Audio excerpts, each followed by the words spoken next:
नमस्कार, मैं अखिलेश आप सभी के सामने हाजिर हूँ। आज एक स्पेशल व्यक्ति के साथ, विशेष व्यक्ति के साथ, जो इस एज में वाकई बहुत शानदार जिनका करियर रिकॉर्ड रहा है, अभिषेक के साथ। मैं क्या बताऊं, फिर भी एक छोटा सा बात है कि IITian है, बैंक में नौकरी करी इन्होंने, अभी हमारे डिपार्टमेंट में ऑडिटर हैं, और अब भी जो 12 तारीख को रिजल्ट आया है SSC CGL का, उसमें असिस्टेंट सेक्शन ऑफिसर जी के चयन हुआ है। तो इसे बताओ, इतना नौकरी छोड़ते जा रहे हो, लोगों को नौकरी मिल नहीं रही, क्या मतलब है, कैसे संभव हो पा रहा है? सर, सबसे इम्पोर्टेंट तो मैं यही बोलूँगा कि कंसिस्टेंसी मैं लगा रहा हूँ। अच्छा, जैसे जब मैं IITian के बाद में कावासाकी जैसे जब गया marine engineering and research institute से ग्रेजुएट करके, तो फिर वहाँ भी मेरी काफ़ी अच्छी पैकेज थी। मैंने 13 महीने नौकरी भी की, बट वहाँ कुछ अनफॉर्चुनेट इंसिडेंट हुआ जिसके कारण मुझे वो जॉब छोड़ना पड़ा। फिर मैं वापस आया, कोटा गया, कोटा में पढ़ाया। कोटा पढ़ाने गया? ठीक है। IIT के लिए मैथ्स। तो वहाँ भी मतलब पे स्केल अच्छा था, सब कुछ अच्छा था, बट फिर वो कोविड आ गया, तो अनसर्टेनिटी 2020 में राइट। तो उस टाइम मैंने सोचा कि अब पब्लिक सेक्टर की तरफ बढ़ा जाए, क्योंकि एटलीस्ट वहाँ सर्टेनिटी रहेगी। फिर मैंने बैंक PO और CGL निकाला। 2020 में एग्जाम दिए? हाँ, दोनों साथ में निकाला। PO की जल्दी ज्वाइनिंग आती है। अच्छा। CGL की ज्वाइनिंग थोड़ी लेट आती है। ठीक है। तो मैं एज अ PO भी 3 साल काम कर लिया, तब जाके CGL की ज्वाइनिंग आई। ज्वाइनिंग फिर मैं 23 में यहाँ आया। तो मतलब ये पूरे जर्नी में मैं बस एक्चुअली मेरा जो अल्टीमेट एम है, जब तक वो प्राप्त नहीं होगा तब तक मैं करता ही रहूंगा कोशिश। अल्टीमेट एम क्या है मतलब फिलहाल? अल्टीमेट एम जैसे मेरा, जब मैं बैंक में काम किया ना, ठीक है, तो फिर मैं बहुत बार RBI के ऑफिसर्स के साथ इंटरेक्ट किया। अच्छा। तो वहां से मेरे अंदर ना RBI का एक क्रेज जागा। क्रेज हो गया? हाँ, क्रेज जागा। फिर मैं बहुत सारे रास्ते एक्सप्लोर करने लगा कि RBI में कैसे जा सकते हैं। ठीक है।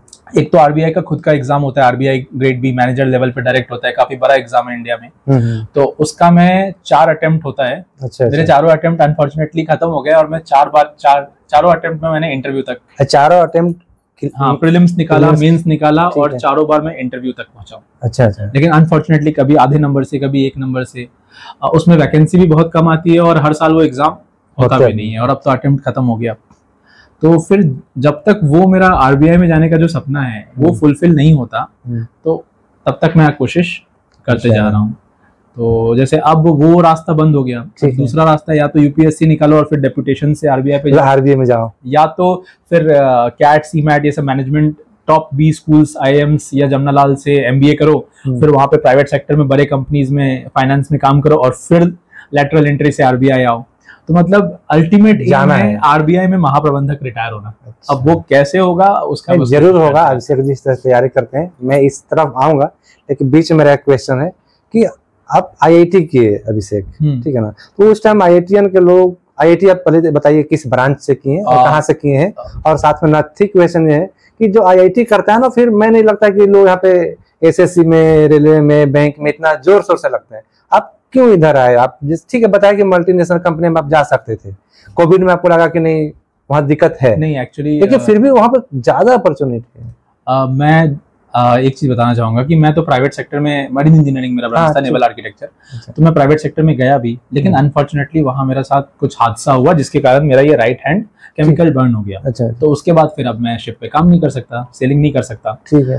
और जो प्राइवेट सेक्टर में जो अपॉर्चुनिटीज हैं वो कंप्यूटर साइंस ब्रांच वालों के लिए काफी ज्यादा है। अच्छा। जो दूसरे अलाइड ब्रांचेस हैं, जैसे मैकेनिकल, सिविल, इलेक्ट्रॉनिक्स में फिर भी है, लेकिन हम लोग जैसा जो स्पेसिफिक ब्रांच है, पेट्रोलियम या मरीन या नेवल आर्किटेक्चर, इसमें केवल विदेशों में स्कोप है, और वो स्कोप मेरा थोड़ा सा खत्म हो गया। अच्छा। तो फिर उसके बाद अगर आप मान लीजिए कोई नॉर्मल IITian है दूसरे ब्रांच से, अपार्ट फ्रॉम कंप्यूटर साइंस, उससे अगर जाना है तो ही should give the CAT and CMAT examination, and then through IIMs only he can get a better opportunity. जो कि आप दे रहे हो अभी, CAT का एग्जाम दे रहे हो? जो मैंने क्रैक किया last year, I got 99.82 percentile in CAT 23, and CMAT में मैं ऑल इंडिया रैंक 1 था।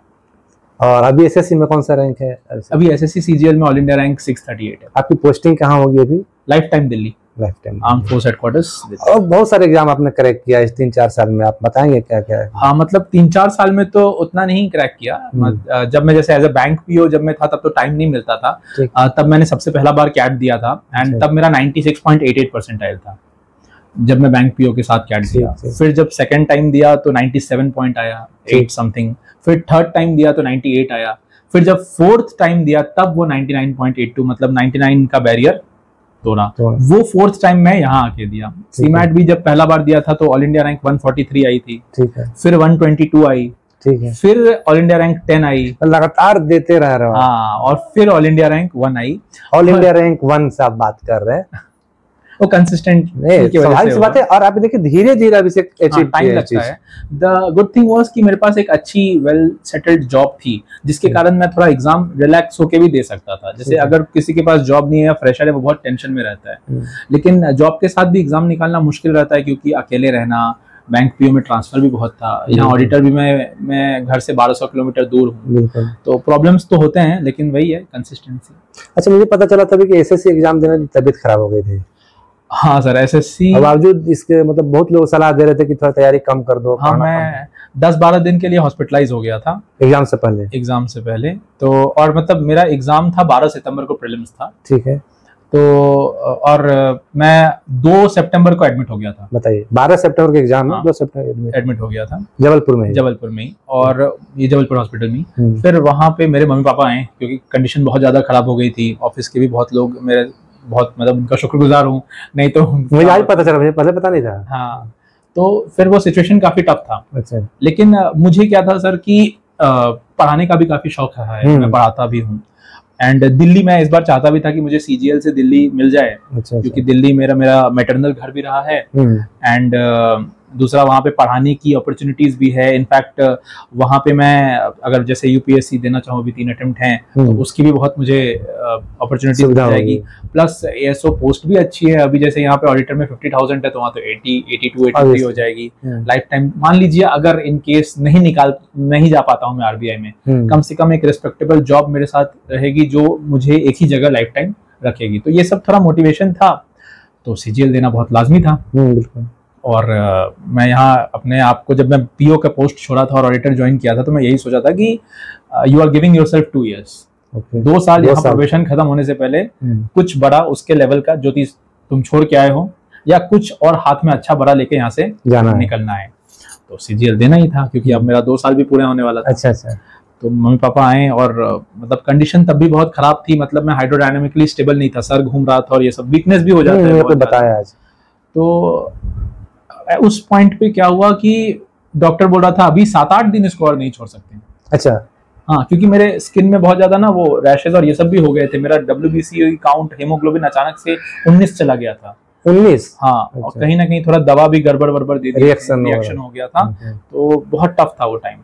लेकिन मैंने डामा लिया। डामा होता है डिस्चार्ज अगेंस्ट मेडिकल एडवाइस। अच्छा। मैंने डॉक्टर से मैं लड़ाई किया, मैंने बोला प्लीज मुझे जाने दीजिए। बोला you are going at your own risk. वो मुझे साइन कर दिया। फिर मुझे उसने 6-6:30 बजे शाम को हॉस्पिटल से छोड़ा है, 11 तारीख को। अच्छा, 11 तारीख को छोड़ा है? 12 का एग्जाम है। हाँ, और मैं एडमिट कार्ड इधर उधर से कहीं ऑफिस वाले दोस्तों से प्रिंट करवा के किसी तरह लाया हूँ। फिर आपका रात को 9:30 बजे के करीब, मतलब वहां से निकलते ही मेरा भाई फोन करके यहाँ एक गाड़ी बुक कर दिया। ठीक है।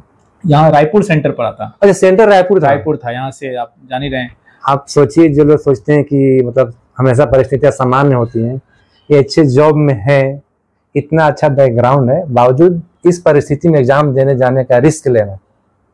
हाँ, तो फिर रायपुर यहाँ से 300-400 किलोमीटर 400 किलोमीटर था। फिर 10 बजे रात तक गाड़ी आई। ठीक है। फिर मेरा हाथ पूरा फुला हुआ है दोनों, बिकॉज ऑफ सलाइन रहता है तो कैनुला लगता है। तो पूरा हाथ फुला हुआ है और एकदम हाल बहुत खराब है। एक तरफ पापा पकड़े हैं, एक तरफ मम्मी पकड़ी है गाड़ी में। अच्छा। फिर रायपुर गए। यार मैं तो इमोशनल हो जा रहा हूँ बड़ा, मतलब। फिर सुबह 7 बजे करीब एग्जाम।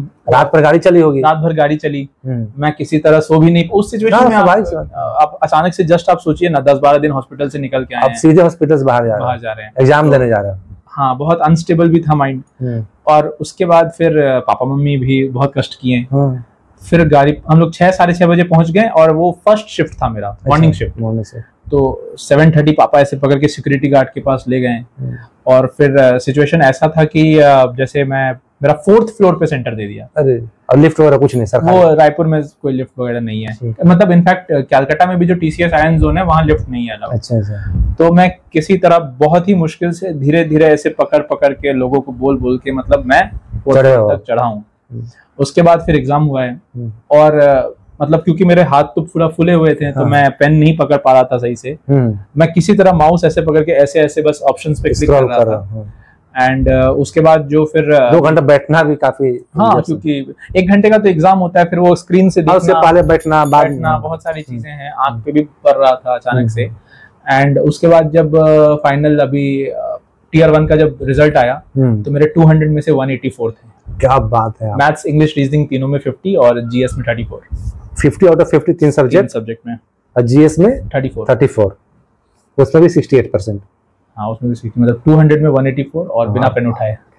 क्या बात है। मतलब ये सब पहले का जो तैयारी था उसका। हाँ, ये एक दिन में नहीं होता है। और मुझे लगता है पूरा मानसिक रूप से तो मतलब बहुत मजबूत हो गए थे, तो इतना एग्जाम देने जाना ही बड़ी बात है। हाँ, मानसिक, देखिए मैं सब क्वेश्चन भी सही हुआ ना, मैथ्स का, इंग्लिश का, रीजनिंग का, आसान काम तो नहीं। मानसिक रूप से मैं कहूंगा मैं मजबूत हूँ, क्योंकि सबसे इम्पोर्टेंट, मैंने शिप पे 13 मंथ्स सर्वाइव किया। अच्छा। 13 महीना पेट्रोल टैंकर पे सर्वाइव करना, जिसमें केवल मैं 15 दिन के लिए घर आया था। अच्छा। और शिप पे ना नेट उतना अच्छा चलता है, वेदर कंडीशंस टफ रहता है। मैं प्योर वेजिटेरियन हूँ, तो मुझे खाने के लिए भी बहुत दिक्कत होती थी। अच्छा। तो उन सब कंडीशंस में घर पे 15-15 दिन में एक मैसेज सिर्फ, मम्मी पापा आप कैसे हैं, हो पाता था जब आप कहीं साइड में पहुंच रहे हो तब, जब किसी कंट्री के पास जा रहे हैं। तो मैक्सिमम टाइम जब आप पैसिफिक ओशन या अटलांटिक ओशन से जाते थे तो वहां वेदर इतना खराब रहता था कि सैटेलाइट कनेक्शन टूट जाता था और आपको नेट नहीं मिलता था। तो मतलब जब मैं ये सिचुएशन सर्वाइव कर लिया तो अब मुझे बाकी सारी चीजें बहुत आसान लगती हैं। वो शिप पे जो मेरा 13 मंथ्स था ना, that was the changing phase of my life. अब कुछ भी कर लेंगे, अब मैं कुछ भी कर दूंगा, मुझे फर्क ही नहीं पड़ता। जमीन पे सुला दो, गद्दे पे सुला दो, 5 स्टार होटल में रख दो या रात भर स्टेशन के इस पे रख दो, मुझे अब, मैं इन सब चीजों से बहुत, मतलब मुझे कुछ फर्क नहीं पड़ता इन सब चीजों से। पापा क्या बोलते हैं, आईआईटी करके हारे हो या कुछ भी, उनका लगा होगा आईआईटी बेटा किया नहीं, पापा का लगा कहीं और अचानक से जाए। पापा बोले कि जेई निकाला तो आईआईटी हो गया। अब बोल रहे हैं कि जैसे कैट निकाल लिया तो चलो आईएम के लिए भी तुम्हारा हो गया। वो बोलते हैं आईआईटी, आईएम, आईएएस, ये 3 ही चीज इंडिया में वैल्यूएबल है। अच्छा। अब वो बोल रहे 2 तुम्हारे पास है, अब आईएएस का करो। जबकि अंदर से मेरे को आईएएस का उतना इच्छा नहीं है, मैं सही बता रहा हूँ। मुझे आरबीआई का ही बहुत क्रेज है। अच्छा। थोड़ा मुझे एकेडमिक, जहाँ थोड़ा एकेडमिक रिगर ज्यादा है, जो काम में आपका नंबर क्रंचिंग है, मुझे उस तरफ ज्यादा रुझान है। पापा क्या करते हैं? पापा मेरे स्ट्रक्चरल इंजीनियर थे। अभी तो फिलहाल जब से हम दोनों भाई सर्विस में हैं तब से पापा को बोले। अच्छा, भाई बड़ा है? छोटा भाई है मेरे से। वो क्या कर रहा है? छोटा भाई x Indian air force flight lieutenant है, अभी स्टेट बैंक ऑफ इंडिया में डेप्यूटी मैनेजर है। अच्छा, पर 2 भाई दोनों सेटल्ड हो? हाँ, वो तो खैर कुछ ज्यादा ही सेटल्ड है। नहीं, दोनों अच्छे हैं और बड़ी मेहनत, वो मेरा इंस्पिरेशन है। मतलब बिल्कुल मेहनत का नतीजा है दोनों भाई का, इतना अच्छी बात है। पापा मम्मी का सपोर्ट रहा। हाँ, बिल्कुल। अच्छा, अब भी जो लोग पढ़ाई कर रहे हैं, एसएससी दे रहे हैं, या जिनका सिलेक्शन नहीं हो पाता है, उनके क्या बारे में क्या कहना है? पहले तो कुछ एक बैकअप सोचिए। अगर आपको कोई भी 10, 15, 20 हजार की जॉब, अगर जैसे आपके पास अगर बीटेक है तो अच्छे रिस्पेक्टेबल इंस्टीट्यूशन या प्राइवेट कॉलेज से भी अगर सीएसआईटी में बीटेक है तो नौकरी तो मिल ही जाएगी। टीसीएस कहीं भी या विप्रो, इन्फोसिस में, तो नौकरी ले लो, नौकरी के साथ करो। प्लीज आप किसी भी एग्जाम के पीछे ब्लाइंडली मत भागो। मैं इसलिए कर पाया क्योंकि मेरे पास एक अच्छी वेल सेटल्ड जॉब थी। मैंने सबसे पहले एक अच्छा जॉब सिक्योर किया। ठीक है, ये बहुत जरूरी है। 36,73,000 लोग इस बार सीजीएल दिए। 36,73,000 लोग बैठे थे सीजीएल में। लास्ट में अनरिजर्व कैटेगरी में 7,200 लोगों का हुआ है। 7,000। हाँ, टोटल में 18,000 का। ठीक है। तो अब आप सोच लो कि क्या यहाँ पे अभी वो आरआरबी का एक एनटीपीसी का एग्जाम नहीं होता, उसमें 58 लाख लोग, popular technical, non technical popular category, station master और ये सब होता है, उसमें 58 लाख लोग फॉर्म भरे हैं। 58 लाख फॉर्म भरे हैं। वैकेंसी कितनी होगी? 15-20 हजार, जो भी वैसी ही कुछ होगी। तो मतलब परसेंटेज निकालो कितना हो रहा है, क्या स्थिति है ना। मुझे किसी, देखिए, हर बच्चा अपने आप में बहुत होशियार होता है, तेज होता है, काबिल होता है, भगवान का अनोखा दूत होता है। लेकिन द थिंग इज, काबिलियत पे भी नहीं शक है और मेहनत पे भी शक नहीं है किसी बच्चे का, ना माँ बाप को करना चाहिए। थिंग इज कि इतना ज्यादा कंपटीशन हो गया है, ये इस देश का दुर्भाग्य बोलिए या जो बोलिए, इतना ज्यादा कंपटीशन है और इतना कम वैकेंसी है। एग्जामिनेशन प्रोसेस इतना डिस्क्रिपेंट है, कभी फाइनलाइज नॉर्मलाइजेशन कुछ हो जा रहा है, कभी आंसर की गड़बड़ हो जा रहा है। आप किसी भी सरकारी एग्जाम के भरोसे नहीं बैठ सकते। निकल गया, अगर आज मेरा भी निकला है तो वो भगवान का बहुत बड़ा कृपा है। कोई काबिलियत वाली इसमें मेहनत बात नहीं तो है। है मेहनत तो लगता ही है, मेहनत तो आज ऐसे लोग हैं मैं जानता हूँ जो मुझसे भी कई ज्यादा किए हैं, बिल्कुल, लेकिन ये बात मैं भी मानता हूँ। अनफॉर्चुनेटली नहीं हो पा रहा है, और हमारी हो जाता है, उनका नहीं हो पाता है। तो मेरे कई बैचमेट्स हैं जो 6-6 साल से लगे हुए हैं, अनफॉर्चुनेटली उनका नहीं हो रहा है। तो मतलब क्या एक बार एक ऐसे बैचमेट हैं जो 3 बार बीपीएससी का इंटरव्यू दिए हैं, 1 नंबर आधा नंबर से नहीं हो पा रहा है, यूपीएससी का इंटरव्यू दिए हैं। तो प्रॉब्लम काबिलियत में नहीं है, प्रॉब्लम यहाँ का सिस्टम में ही है। तो एक अभी एसएससी में कुछ दिन से नॉर्मलाइजेशन का चल रहा है, जब से मतलब स्टेप वाइज एग्जाम हो रहा है ना, ये 2016-17 जब से। इसका क्या अभी कोई लोग बोल रहा है कि किसी में 60 नंबर, किसी के बढ़ गया, किसी 33 नंबर बढ़ रहे हैं, किसी के नंबर शुरू में ज्यादा आए थे, मान लो 330 आए, उसका सिलेक्शन नहीं हुआ, 325 वाले का हो गया, नॉर्मलाइजेशन में नंबर उससे ज्यादा बढ़ गया। मैं क्या कंडीशन है अब ये तो लेके मैं भी खुद विचलित हूँ कि ये क्या है, मतलब और किसी को बता नहीं रहे, अपना रिजल्ट देखिए और बाहर आइए। हाँ, अभी 6 बजे स्कोर आया है, ठीक है, जो मेंस का आया, तो मेरा रॉ स्कोर बन रहा था 342 390 में, ठीक है। अब मेरा जो मतलब आंसर की बदलने के बाद मेरा मेरा टोटल स्कोर 360 के आसपास हो गया है नॉर्मलाइज होके, लेकिन आंसर की आने के बाद मेरा 334 है। अच्छा, ठीक, मुझे 26 नंबर नॉर्मलाइजेशन का, जिसमें बोनस मार्क्स है एक्चुअली, बहुत सारे क्वेश्चन गलत थे तो बोनस मिला। वहीं मैं कुछ लोगों को जानता हूँ 331 नंबर है उनके रॉ, फिर आंसर की चेंज होने के बाद उनका 327 हो गया है, कम हो गया, 4 नंबर कम हो गया, तुम्हारा 26 नंबर बढ़ गया। नहीं, नॉर्मलाइजेशन होने के बाद मेरा 342 था, 342 से 334 हुआ। अच्छा, कम हो गया, हाँ, रॉ स्कोर हुआ, ठीक है। फिर 334 पे मुझे नॉर्मलाइजेशन 26 नंबर मिला और 360 हुआ, ठीक है।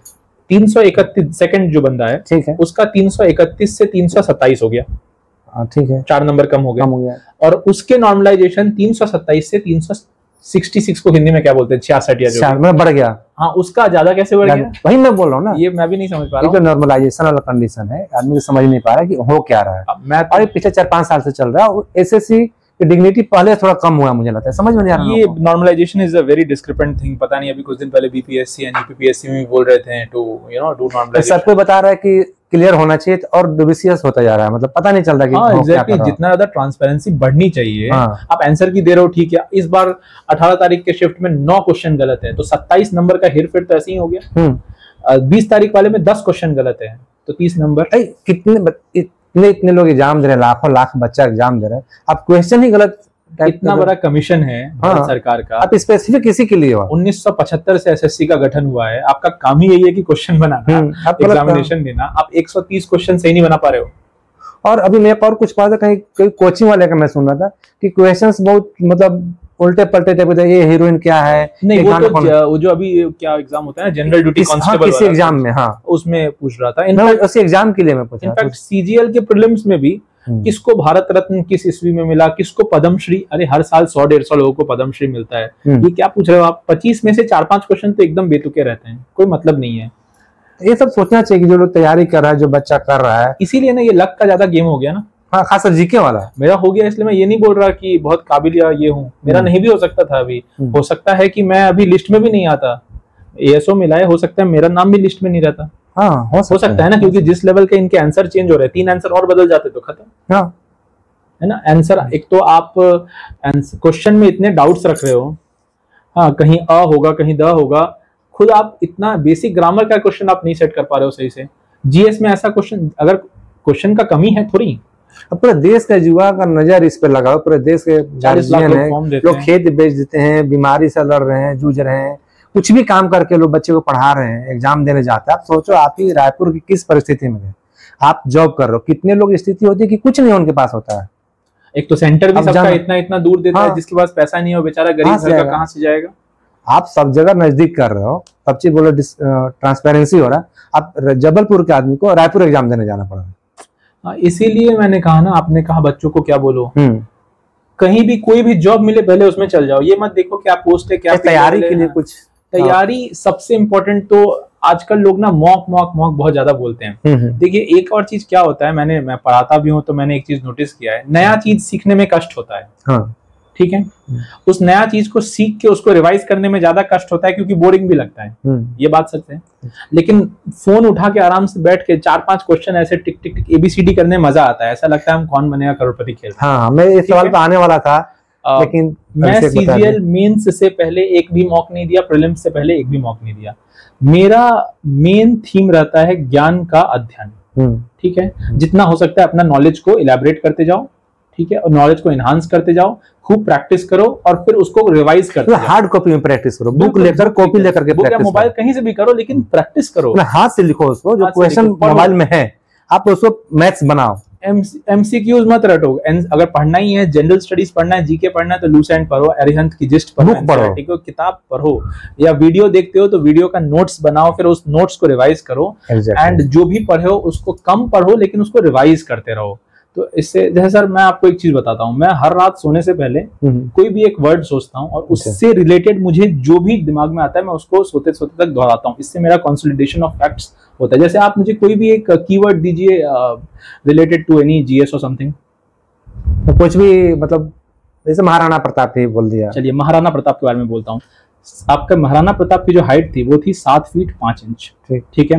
महाराणा, अब जैसे इसको मैं चेन, आप इसको पूरा अपने हिसाब से सोचते मैं इसको चेन रूल बनता हूँ। मतलब एक आपने वर्ड दिया मुझे महाराणा प्रताप, अब उससे मैं कई सारा चेन करूंगा। मतलब एक वर्ड से मैं कम सोचूंगा कि 7-8 चीजें उससे रिलेटेड मुझे कुछ याद पता चलेगी, कहाँ का शासक थे, कब से कब तक शासन किए, किसके साथ युद्ध हुआ, ये सब उससे रिलेटेड चीज है। उनसे, जैसे मैं आपको एक एग्जांपल दे रहा हूँ। आपने क्या बोला, महाराणा प्रताप। महाराणा प्रताप, सबसे पहले मुझे जो चीज याद आ रही है, उनका घोड़ा का नाम क्या था, चेतक।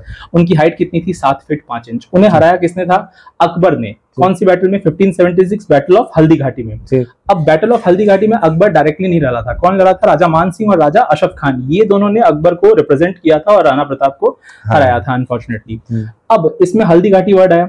हल्दी घाटी से मुझे क्या पता चला कि हल्दी घाटी कहाँ पे है, अरावली में है। अब Aravalli is a matter of geography, right. Aravalli कितने स्टेट्स को पास करती है, गुजरात, राजस्थान, हरियाणा, दिल्ली। 692 किलोमीटर लंबी है। गुरु शिखर, जिसको हम माउंट आबू बोलते हैं, वो 1722 मीटर उसका हाइट है। वो अरावली रेंजेस की हाईएस्ट पीक है। अब इससे मैं करंट अफेयर जोड़ूंगा कि जो आपका अरावली है, अरावली करंटली अभी great green wall of Aravalli initiative किया गया है। मतलब बायोडाइवर्सिटी हॉटस्पॉट उस एरिया में क्रिएट किया जा रहा है।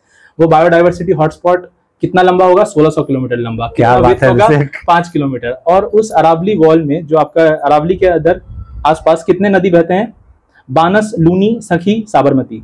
ये 4 नदी अरावली के आसपास बहते हैं। फिर वहां एक और चीज था ना, राजा मान सिंह और राजा अशफ खान, ये कौन थे, ये अकबर के नवरत्न थे। अब इससे नवरत्न मुझे दिमाग में आ रहा है।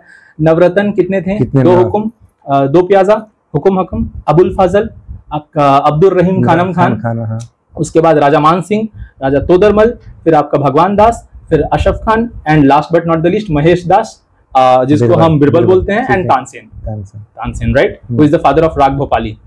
एंड मियां मल्हार जो बोलते हैं, that is also given by Tansen. ऐसे करते करते मैं अभी कहां से कहां पूरा, मैं अभी मतलब मैं चाहूँ तो 1-1.5 घंटा इस पे बोल सकता हूँ, कुछ ना कुछ लिंक करते करते। एक मतलब सीखने की मतलब जो ललक है और जोड़ने की कला है। आप एक बात मान सिंह से, जब जीके भी हो रहा है, हिस्ट्री हो रहा है, ज्योग्राफी हो रहा है, करेंट हो रहा है, ज्योग्राफी, हर चीज हो रहा है, हर चीज हो रहा है। लिखने की, आप लिखने के लिए भी आया तो आप लिख सकते हो इसको। आप यूपीएससी मेंस में आएगा तो उससे रिलेटेड लिखने की पूरी तैयारी हो गया। अच्छा 250 नंबर का आप एक लिख सकते हो, 2 पेज का आप आंसर बना सकते हो। क्योंकि यूपीएससी मेंस में 3 में से 2 बार दिया हूँ, तो उसमें क्या होता है, जितना भी क्वेश्चन पूछेगा उससे रिलेटेड आपको 100% नहीं आएगा। अच्छा, अब जैसे एक क्वेश्चन था कि comment on the Pallava architecture, जैसे पल्लवा आर्किटेक्चर पे आप टिप्पणी कीजिए। अब मुझे क्या टिप्पणी करूं, मैं आर्कियोलॉजिस्ट तो नहीं हूँ, लेकिन पल्लवा से रिलेटेड मुझे जो भी आता है, उसके जो भी आर्किटेक्चरल क्लासिफिकेशंस मुझे याद है। जैसे महेंद्र देव बर्मन ने मंडकपट्टू बनाया था तमिलनाडु में, ब्रह्मा विष्णु महेश का पहला रॉक टेम्पल है। उसके बाद आपके नरसिम्हा वर्मन ने 7 रथ टेम्पल, जिसको सप्तरथ मंदिर बोलते हैं, महाबलीपुरम में वो बनाया था। फिर पल्लवा का ही राजसिम्हा स्टाइल ऑफ आर्किटेक्चर है, महेंद्र स्टाइल ऑफ आर्किटेक्चर है, ममल्ला स्टाइल ऑफ आर्किटेक्चर है।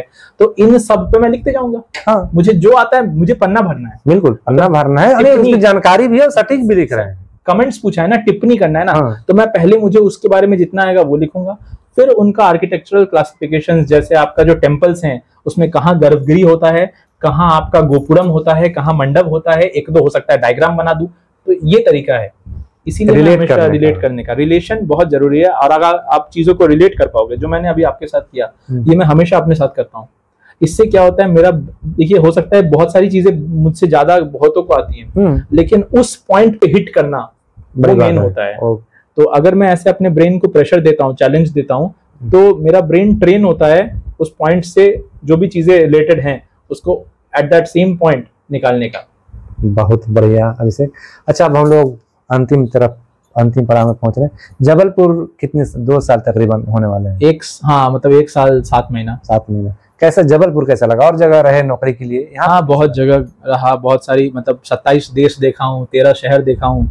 जबलपुर शहर के बारे में इतना देखने वाला, इतना देश शहर देखना, जबलपुर को कैसे? अब तक मैं जहाँ जहाँ रहा हूँ तो ये सबसे शांत है, मतलब संस्कार धानी वाले सुन लीजिए। हाँ, ये सबसे शांत है, वातावरण बहुत अच्छा है।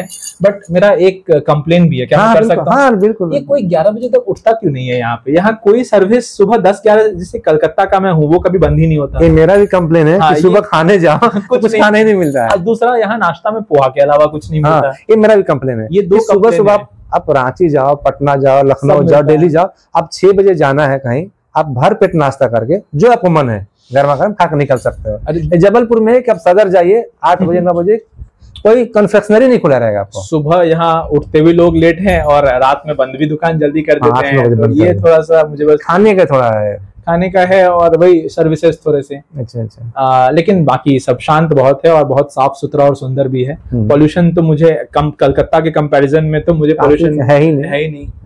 और लोग भी अच्छे हैं। डिपार्टमेंट कैसा लगा?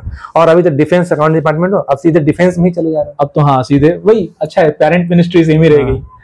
डिपार्टमेंट में सबसे पहला बात तो डिपार्टमेंट में भी शांति बहुत है। अच्छा। कोई जबरदस्ती का पोक नहीं करता। जैसे मैं बैंक में काम किया हूँ, वहां तो घर आके भी व्हाट्सएप ग्रुप चेक करो, रात को 9-9 10-10 बजे आते थे। तो वहां के कंपैरिजन में तो यहाँ पे काफी शांत वातावरण है। ऑफिस का कैंपस भी बहुत अच्छा है, लोग भी काफी अच्छे हुए हैं, सुलझे हुए हैं, ज्यादा अपने से ही मतलब रखते हैं, ज्यादा यहाँ पे पॉलिटिक्स और ये सब मैंने देखी नहीं। जैसा खैर बैंक में तो बहुत ज्यादा पॉलिटिकल प्रेशर और बहुत ज्यादा सीनियर्स जूनियर्स ये सब लगा रहता था, यहाँ वैसा कुछ नहीं है, माहौल बहुत ही अच्छा है। और जैसे अगर SAS यहाँ पे रेगुलर होने लगे, तो अगर किसी को CGL से यहाँ ऑडिटर मिलता है तो ये तो उसके लिए काफी बहुत ही अच्छा डिपार्टमेंट। अच्छा बात है, इसे बताया कि इस डिपार्टमेंट में आप 2800 ग्रेड पे में जाकर के 2 साल बाद अगर एग्जाम हो तो सीधा 4800 और उसके 4 साल में बन सकता है, और उसके 4 साल बाद सीधे 5400 बन सकते हैं, आप बन सकते हैं। और प्रमोशन की काफी अच्छे यहाँ पे चांसेस हैं, प्रोवाइडेड कि अगर आप क्लर्क में आकर यहाँ पहुंच सकते हैं। हाँ, क्लर्क में आकर के आप सीधे पहुंच सकते हैं 5400 में 6 साल। लास्ट ईयर जो सर रिटायर्ड हुए वो क्लर्क से ACDA बन के रिटायर्ड हुए, राइट, तापस बत्रा। तो द थिंग इज यहाँ काफी अच्छे प्रमोशनल एस्पेक्ट्स हैं। जैसे आप इनकम टैक्स इंस्पेक्टर या सुपरिटेंडेंट GST इंस्पेक्टर देख लीजिए, तो वहाँ प्रमोशन थोड़ा स्लो और हायर पोस्ट पे जाकर के भी आप स्लो में जाते हैं, वहाँ आप असिस्टेंट कमिश्नर तक जा पाएंगे। यहाँ बस वही दिक्कत है कि AA बनने के बाद काफी स्टैग्नेशन है। हाँ, AA भी कभी कभी थोड़ा लेट एग्जाम हो जाता है, और एग्जाम थोड़ा सा रेगुलर, अगर एग्जामिनेशन रेगुलर हो तो ये बहुत अच्छा डिपार्टमेंट है। और कुछ हमारे जो सर आप साथ वाले जो देख रहे हैं बताना चाहोगे? अभिषेक भी एक YouTube चलाते हैं, बता नहीं, मेरा खुद का YouTube नहीं है, मैं बस पढ़ाता हूँ कभी। क्या पढ़ाता है बताना? मैं जनरल स्टडीज, मतलब यही GK और कैट के लिए एडवांस मैथ्स, ये तो ऑनलाइन पढ़ाते हो आप? ऑनलाइन पढ़ाता हूँ। और उसके कैसे अप्रोच करें आपसे, मतलब जिनको पढ़ना हो कुछ भी? मैं आपको लिंक दे दूंगा। वही मतलब कुछ नाम से होगा ना? हाँ, द लर्नर्स हब। अच्छा, द लर्नर्स हब नाम से है, मैं लिंक भेज दूंगा सर। वो एक्चुअली मैं उस प्लेटफॉर्म पे पढ़ाता हूँ। अच्छा, तो वो मेरे एक अच्छे ये हैं, मित्र हैं, और जिनका वो है उनसे मेरी काफी अच्छी मित्रता है। तो वो उनका प्लेटफॉर्म है। आप वहाँ पे क्लास लेते हैं? मैं वहाँ पे क्लास लेता हूँ, वीकेंड्स को लेता हूँ मोस्ट प्रोबेबली। अच्छा, मतलब मैं उनका काफी अच्छा दोस्त हूँ, तो वही एज अ मेंटर ही जुड़ा हुआ। तो पढ़ाई लिखाई से जुड़ा होना ही सबसे बड़ी बात है। बिल्कुल, ऑफिस के बाद आप इतना कर रहे हो, पढ़ रहे हो, पढ़ा रहे हो। ज्ञान ही सबसे बड़ा ताकत है, ज्ञान ही सबसे बड़ा आभूषण है। और कुछ पढ़ाई के बारे में कुछ और क्या क्रैक करना है, कुछ रह गया है? अब तो सारा कुछ हो ही गया, मतलब ऐसा कोई भी एग्जाम नहीं है जिसका मैंने प्रीलिम्स नहीं निकाला हो, कम से कम इंक्लूडिंग UPSC। अब टॉप 10 कितने में आए? जैसे मैं अभी 2-3 IIMs का इंटरव्यू दिया, तो उनके मेरिट लिस्ट में मैं टॉप 10 में था। SRCC, Shri Ram college of commerce जो दिल्ली का, उसके मैनेजमेंट एंट्रेंस के एग्जाम में आया all India rank 6। Central university entrance test में CUET में I am all India rank 4, and CMAT में तो I am all India rank 1, CAT में तो 99.82 बताएंगे।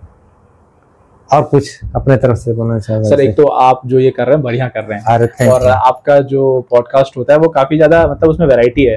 सिर्फ एकेडमिक रिलेटेड नहीं है, मैंने देखा है विभिन्न चीजें हैं। तो इसको कंटिन्यू रखिएगा, इसको लार्ज स्केल पे ले जाइए। Thank you. लेकिन दिक्कत ये है ना कि मतलब ऐसे लोग देखना आजकल कम पसंद करते हैं, मुझे लगता है। थोड़ा मेरा जो जोनर है, मैं चाहता हूँ कि ठीक है मैं कम वीडियो बनाता हूँ, लेकिन बना तो मैं लोग देखें तो जिसके लिए भी बनाऊं, चाहे पढ़ाई से रिलेटेड हो, इन्वायरमेंट का हो, चाहे जो अच्छा काम कर रहे हैं वो सामने ला सकूं। नहीं, वो आजकल थोड़ा सा, जैसे मैं वैसे किसी सोशल मीडिया साइट पे भी नहीं हूँ, अच्छा। लेकिन अच्छा है इसलिए मैं टाइम बच जाता है। लेकिन लोगों को मैंने देखा है वो 1-1 मिनट का ना शॉर्ट्स और रील्स का चल गया है ना, तो वो धैर्य जो होता है ना, धैर्य खत्म होते जा रहा है, बिकॉज ऑफ विच आजकल लंबे वीडियोस को ऐसा देखना पसंद नहीं कर रहा है। की नोट्स बता दो एसएससी ग्रेजुएट लेवल के, कुछ जो बुक्स हैं या 2-4 लाइन में कुछ आप बताना चाहोगे? अच्छा, क्योंकि मैं चाहता हूँ कि एसएससी वाले जो 5 सब्जेक्ट है उसके लिए मैं बुक्स बता देता हूँ और क्या करना है। सबसे पहले मैथ्स के लिए कोई भी एक स्टैंडर्ड आप बुक उठा सकते हैं, जैसे अभिनय शर्मा की एडवांस मैथ्स या राकेश यादव 7300, कोई भी स्टैंडर्ड बुक आप उठा लीजिए, उसको सॉल्व कीजिए। फिर ऐसे ही इंग्लिश के लिए सॉल्व कीजिए, उसको बनाइए, बैठिए और सॉल्व कीजिए, और जो क्वेश्चन नहीं बने उसको मार्क कीजिए, उसको हर वीकेंड बार-बार कीजिए, ठीक है। और फॉर्मूला शीट्स जो रहता है, जैसे बहुत सारी फॉर्मूला शीट्स आपको मार्केट में मिल जाएंगी, वो मैं नाम नहीं बता रहा, या खुद से बनाना है खुद से बना लीजिए। फॉर्मूला शीट्स को हर हफ्ते रिवाइज करते रहिए, बहुत इंपॉर्टेंट है। रीजनिंग के लिए भी ऐसे पिनेकल ले लीजिए या राकेश यादव ले लीजिए, कोई भी बुक ले लीजिए, उसको सॉल्व कीजिए। इंग्लिश के लिए ब्लैक बुक से वोकैब कीजिए, एसपी बख्शी से ग्रामर कीजिए, जिनका इंग्लिश बैकग्राउंड नहीं रहा है, ठीक है। जीएस के लिए अरिहंत की एक बुक आती है जिस्ट ऑफ एनसीईआरटी, उसको अच्छे से पढ़िए। करंट अफेयर्स एसएससी में उतना ज्यादा नहीं आता, तो उस पर टाइम वेस्ट मत कीजिए। अगर आप दूसरे एग्जाम्स के लिए कर रहे हैं हाँ तो वो कीजिए। जैसे मैंने यूपीएससी और आरबीआई उसी लेवल पे अपनी तैयारी को स्टार्ट किया, तो हाईएस्ट चीज के लिए किया, तो फिर नीचे वाले ऑटोमेटिकली निकलते गए। अगर जो एसएससी को ही टारगेट कर रहे हैं वो जिस्ट ऑफ एनसीईआरटी पढ़िए, करंट अफेयर्स मत पढ़िए, वेटेज अच्छा नहीं है। कंप्यूटर के लिए अरिहंत की एक बुक आती है, वो अरिहंत की बुक आती है कंप्यूटर अवेयरनेस के लिए, वो सफिशिएंट है। सिलेबस का एसएससी दिया हुआ है अपने वेबसाइट पे, उसको निकालिए और टिक मारते जाइए जो होते गया। एक बार ये हो जाए तो ऑफ कोर्स रिवीजन तो करना ही है। फिर टेक्स्ट बुक या ऑलिव बोर्ड कोई भी एक ऐप पे जाइए, उसमें previous year level 1, level 2, level 3 करके देता है। हाँ, पासबुक प्रो पे ऐसे दिया हुआ है कंसोलिडेट करके, उसमें एसएससी, रेलवे, बैंक और डिफेंस, इन चारों के अगर हो सकते हैं तो, अगर टाइम है आपके पास तो लगाइए, चारों का लगाइए। क्योंकि मैंने जैसे मैं जब पढ़ाते वक्त थोड़ा रिसर्च करता हूँ प्रीवियस ईयर पे, तो मैंने देखा है कि एसएससी, डिफेंस, रेलवे, बैंक से भी 1-2 क्वेश्चन मैच कर जाते हैं, मतलब मैच कर जाता है। और जीएस के लिए यूपीएससी की एग्जाम होती है कंबाइंड डिफेंस सर्विस, सीडीएस और एनडीए, और एसएससी की सीपीओ, मतलब एसएससी के तो जितने एग्जाम है उसके प्रीवियस ईयर तो आपको करने ही है। इन एडिशन यूपीएससी, सीडीएस और जो आपका ये एनडीए है, इन दोनों के प्रीवियस ईयर पेपर्स लास्ट 7-8 साल के आप प्लीज देखिए। जैसे अगर कोई क्वेश्चन है जिसमें 4 वाटरफॉल्स हैं और उनको उनके स्टेट के साथ मैच करना है, तो अब आप समझ लीजिए ये वाला ऐसा वाटरफॉल आपने देखा, स्टेट्स देखा, तो अब एनालिसिस कैसे होता है प्रीवियस ईयर का, आपको सिर्फ वो याद नहीं कर लेना है, आपको ये भी देखना है कि वो वाटरफॉल सिर्फ स्टेट नहीं, किस नदी से निकलती है। अच्छा, वो नदी का उद्गम कहाँ होता है, कुछ रिलेटेड पूछ सकता है। yes, relation is very important, right. जैसे एक बार एसएससी में पूछा था एसिड्स, ठीक है, स्पिनच में ऑक्सैलिक एसिड होता है, उसमें मैलिक एसिड होता है आपका एप्पल में, और उससे पहले सीडीएस में उन्हीं 4 एसिड्स का केमिकल फार्मूला मैच करने पूछा था। अच्छा। तो एसएससी ने भी एसिड पूछा, मैच के पढ़ने में फॉर्मेट में ही पूछा, लेकिन सीडीएस ने क्या पूछा था, केमिकल फार्मूला। जैसे मैलिक एसिड होता है C4H6O5, फॉर्मिक एसिड होता है CH2O2, तो इसने क्या पूछा कि ये एसिड्स किस में पाया जाता है। अच्छा। जैसे चींटी जो डंक मारता है, चींटी के डंक में CH2O2 होता है, यानी फॉर्मिक एसिड, राइट। तो इस टाइप से आपको थोड़ा लिंक बैठाना पड़ेगा, तो ध्यान देना है, मैंने पढ़ रहे हो सोचना हो। और ये अगर कुछ लिंक बैठा रहे हो, ये अपनी एक वैल्यू एडिशन कॉपी बनाइए, उस कॉपी में लिखिए और उस कॉपी को अच्छे से वीकली या मंथली जैसे आपको रिवाइज करते रहिए। अभिषेक, बहुत बहुत धन्यवाद सर, आप बात किए, और मैं आपसे उम्मीद करता हूँ कि वीडियो अच्छा लगा होगा, और अच्छा लगे तो शेयर कीजिए, लाइक कीजिए, सब्सक्राइब कीजिए। बिल्कुल, बहुत बहुत धन्यवाद।